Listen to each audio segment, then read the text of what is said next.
No início de 538, a Península Itálica era palco de um dos conflitos mais intensos do século VI, a Guerra Gótica, travada entre o Império Bizantino, liderado pelo imperador Justiniano I, e o Reino Ostrogótico, governado por Vitígies. Após o espetacular avanço de Belisário, que culminou na captura de Roma em 536, e na resistência bem-sucedida ao cerco ostrogodo entre 537 e 538, o equilíbrio de forças começava a se deslocar.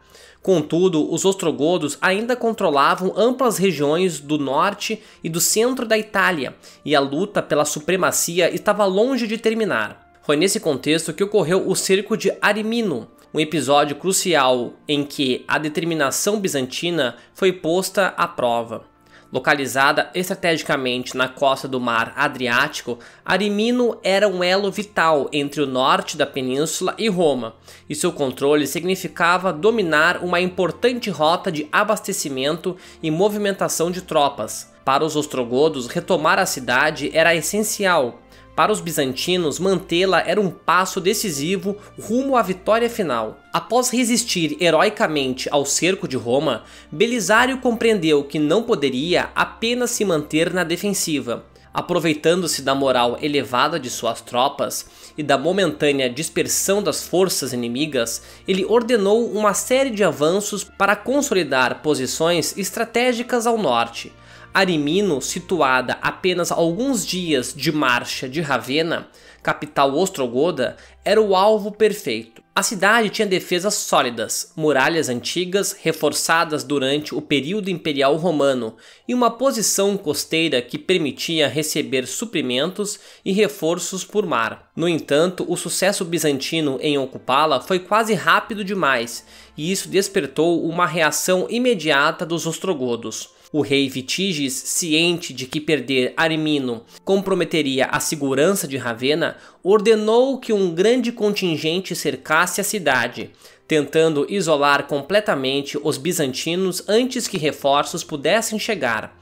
A ordem foi executada com rigor, e as forças ostrogodas, compostas por milhares de guerreiros, fecharam o cerco por terra, ao mesmo tempo em que bloqueios navais começaram a ser organizados. O cerco teve início no começo de 538, pouco tempo depois da retirada ostrogoda de Roma.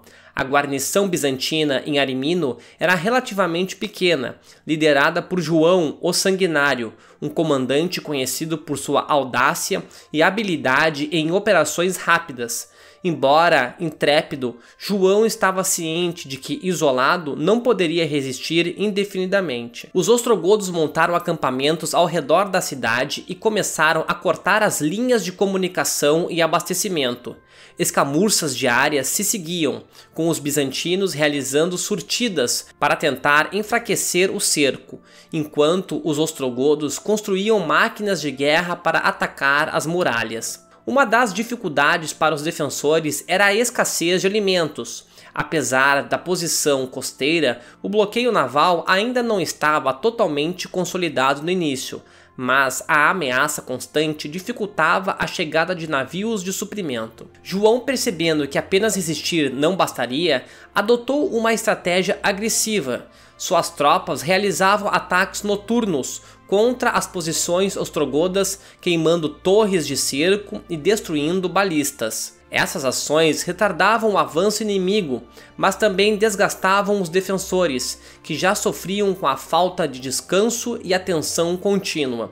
Os ostrogodos, por sua vez, sabiam que o tempo era um fator duplo. Quanto mais o cerco se prolongasse, maior a chance de Belisário intervir.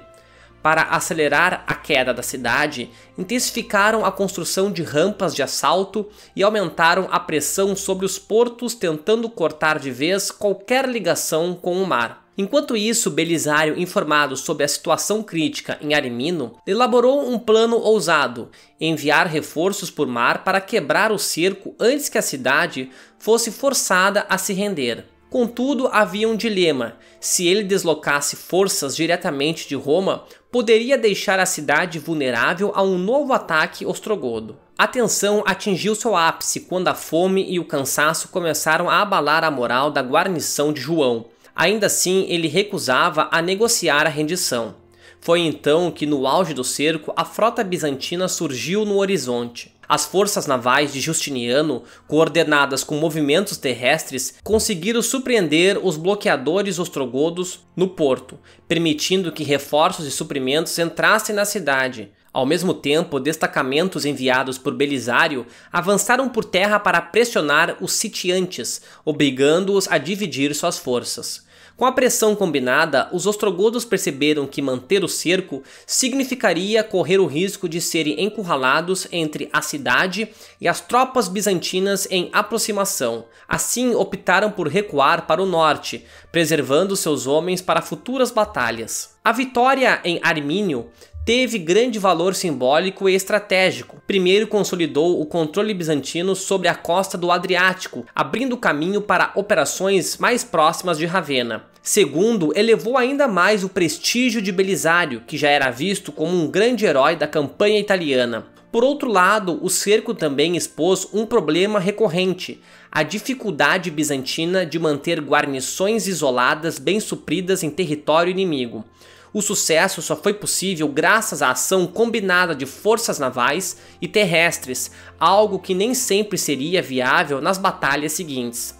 Vitíges, embora derrotado, não estava disposto a ceder. A campanha estava longe de acabar e novos confrontos já se desenhavam no horizonte, com o norte da Itália se preparando para ser palco de mais ofensivas e contraofensivas. Esse cerco demonstrou que, mesmo após resistir ao assalto em Roma, os bizantinos precisavam manter a iniciativa para consolidar suas vitórias. Foi um episódio em que a ousadia, coordenação e rapidez decidiram o destino de uma cidade estratégica e abriram caminho para operações ainda mais profundas no território ostrogodo. Com Armínio segura, Belisário não perdeu tempo. Seu olhar agora se voltava para o interior da Itália, onde a cidade fortificada de Urbino permanecia sob o controle ostrogodo. Localizada entre montanhas e dotada de defesas naturais formidáveis, Urbino representava mais do que um simples ponto no mapa. Era um bastião que protegia as rotas para Ravenna e o coração do poder gótico. No próximo capítulo, vamos acompanhar como o cerco a Urbino colocaria novamente à prova a habilidade militar bizantina e revelaria a crescente pressão sobre Vitíges, que via passo a passo o cerco se fechar não apenas em torno de suas cidades, mas também de seu próprio trono. Se você gostou do vídeo, deixe um like e se inscreva no canal. Grande abraço a todos!